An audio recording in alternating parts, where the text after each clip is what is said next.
جناب جابر کے رفیق عطیہ اوفی کا بیان ہے کہ قبر حسین پر پہنچ کر جابر نے 3 مرتبہ فرمایا یا حسین یا حسین یا حسین، اور پھر درد بھرے لہجے میں کہا کیا دوست اپنے دوست کو جواب نہیں دے گا؟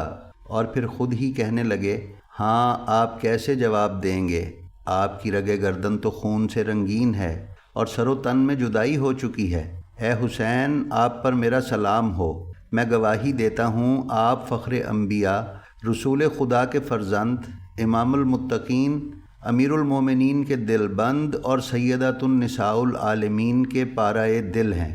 آپ نے پاکیزہ زندگی گزاری، پاکیزہ موت قبول کی، لیکن مومنین کے قلب کو فراق کی آگ میں جلنے کے لیے تنہا چھوڑ دیا۔ اس میں کوئی شک نہیں کہ آپ زندہ ہیں۔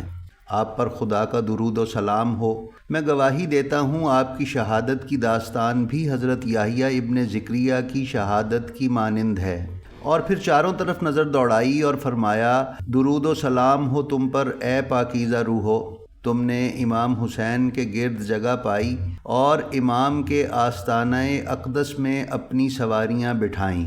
یہ کہہ کر جابر نے ایک سرد آہ کھینچی اور بے ہوش ہو گئے۔ اسی دوران نزدیک سے کسی قافلے کے اترنے کی آہٹ محسوس ہوئی تو جابر چونک کر اٹھ پڑے، جیسے کوئی کہہ رہا ہو کہ جابر اٹھو، میرے پاس میری بہن آ رہی ہے، اس کا استقبال کرو۔ رسول اسلام کے بوڑھے صحابی نے آگے بڑھ کر اہل حرم کا استقبال کیا۔ آگے آگے امام زین العابدین اپنی پھوپھیوں، ماؤں اور بہنوں کے ساتھ تشریف لا رہے تھے۔ جابر نے آگے بڑھ کر سید سجاد کو گلے سے لگا لیا۔ امام نے صحابی رسول سے فریاد کی، دیکھیے یہی وہ جگہ ہے جہاں ہمارے مردوں کو قتل کر دیا گیا، بچوں کو ذبح کر دیا گیا، عورتوں کو قید کر لیا گیا اور ہمارے خیموں کو جلا دیا گیا۔ قاضی طباطبائی لکھتے ہیں کہ باپیادہ کربلا کی طرف جانے والے زائرین کے قافلوں کا سلسلہ ائمہ طاہرین علیہم السلام کے زمانے سے ہی رائج تھا، اور حتیٰ کہ یہ سلسلہ بنی امیہ اور بنی عباس کے زمانے میں بھی جاری رہا، اور تمام تر سختیوں اور خطرات کے باوجود شیعہ حضرات پابندی کے ساتھ اس میں شرکت کرتے رہے۔ شیخ انصاری جن کی وفات 1281 ہجری میں ہوئی، ان کے بعد یہ مشی کی روایت فراموشی کا شکار ہوئی، لیکن محدث نوری نے اسے دوبارہ زندہ کیا۔ 1927 عیسوی میں چھپنے والی کتاب الادب الطف میں 40 کے مراسم کا ذکر کرتے ہوئے اس اجتماع کو مکہ مکرمہ میں مسلمانوں کے اجتماع سے تشبیہ دی گئی ہے۔ اسی طرح اس کتاب میں یہ بھی درج ہے کہ 40 حسینی کے موقع پر ترکی، عربی اور اردو زبان میں مرثیے اور نوحے پڑھے جاتے تھے۔ کتاب کے مصنف کے اندازے کے مطابق اس وقت عزاداروں کی تعداد 10 لاکھ کے قریب تھی۔ 40 حسینی کے اکثر عراقی زائرین اپنے شہروں سے کربلا کی طرف پیدل اپنے سفر کا آغاز کرتے ہیں، لیکن ایران اور دیگر ممالک کے اکثر زائرین اپنے سفر کے لیے نجف سے کربلا کے راستے کا انتخاب کرتے ہیں۔ ان دو شہروں کے درمیان 80 کلومیٹر جبکہ حرم سے حرم کے درمیان 85 سے 86 کلومیٹر کا فاصلہ ہے۔ دونوں شہروں کے درمیان سڑک پر نصب کھمبوں کی تعداد 1452 ہے۔ ہر کلومیٹر کے درمیان 20 کھمبے نصب ہیں، جن میں سے ہر 2 کھمبوں کا درمیانی فاصلہ 50 میٹر ہے۔ پیدل چلنے والوں کو یہ تمام فاصلہ طے کرنے کے لیے 20 سے 25 گھنٹے درکار ہوتے ہیں۔ اس سفر کو طے کرنے کے لیے بہترین دن اور زمانہ 16 سفر کا ہے۔ ناظرین، بوسہ جنوبی عراق کے مخصوص عربی قصائد کو کہا جاتا ہے۔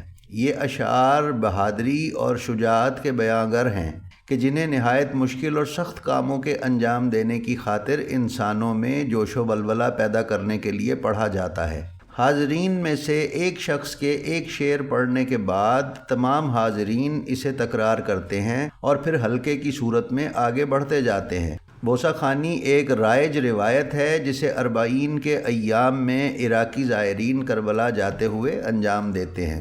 باسی حکومت نے ہر قسم کی مذہبی مراسم کو محدود کیا اور کربلا کی طرف پیدل سفر کرنے اور موقب لگانے پر پابندی لگا دی، لیکن اس کے باوجود نجف کے مکینوں نے 15 صفر 1398 ہجری بمطابق 1977 کو 40 پیدل سفر کے لیے تیاری کی۔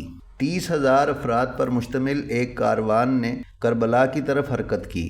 باسی حکومت نے اس کاروان کو روکنے کے لیے شروع سے ہی ان کے خلاف کارروائیاں کرنی شروع کر دیں، جس کے نتیجے میں کئی لوگ شہید ہو گئے، یہاں تک کہ نجف سے کربلا جانے والے راستے میں فوج نے بھی زائرین پر حملہ کیا اور ہزاروں لوگوں کو گرفتار کیا۔ ان حملوں میں بہت سے لوگ شہید ہوئے، بعض کو پھانسی دی گئی اور بعض کو عمر قید کی سزا سنائی گئی۔ جی تو ناظرین، یہ تھی ہماری آج کی ویڈیو۔ امید ہے آپ کو مشی واک اور اس کے اجتماع کے بارے میں معلومات حاصل ہو گئی ہوں گی۔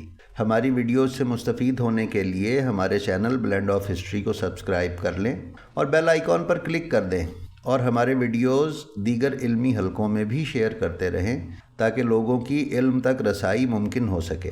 آپ کا بے حد شکریہ۔ السلام علیکم۔